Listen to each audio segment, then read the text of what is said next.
Hello you beautiful people and welcome back to my channel. So in this video, I'll teach you how to fix a Steam connection error that says could not connect to a Steam network in the easiest possible way. So without any further ado, let's get into the job and fix this error. So first off, you want to make sure that you are already connected to the internet. We are going to start from the most easiest solutions to way more complicated ones. So here, as you can see, I am already connected to the internet.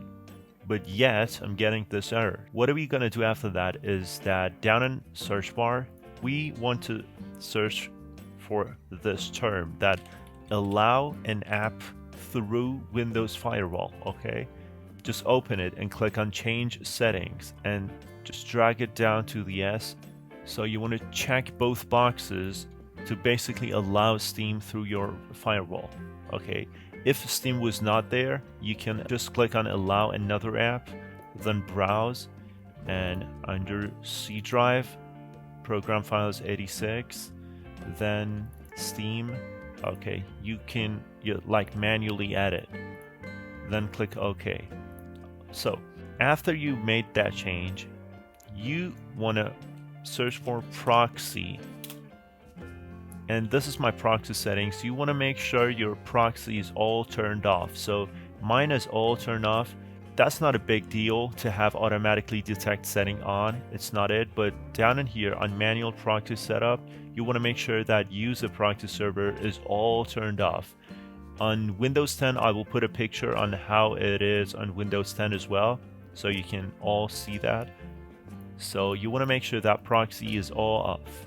So from now on, we are getting to most complicated solutions and the solutions with most positive feedback. For the next solution, down on here on search bar, you want to just simply search for Steam, then right click on it and just select open file location. So you want to right click on Steam app and click on properties. So this window will be popping up. Then you want to press spacebar once and just type dash, then TCP. Okay, that's it. Then click on apply. Do not close it yet. Then go to compatibility. This is the next step. And then just check this box that says run this program as an administrator and click apply again. After you have made all these changes, you want to get into your task manager, just end task. Let Steam just restart itself, so end task, and then open Steam again, and you most likely going to be all good. Okay, then continue, and boom, here we go. The problem is already solved. So here I got into my Steam account successfully. Thank you so much for watching. Please like this video if this helped you. Take care of yourself and peace out.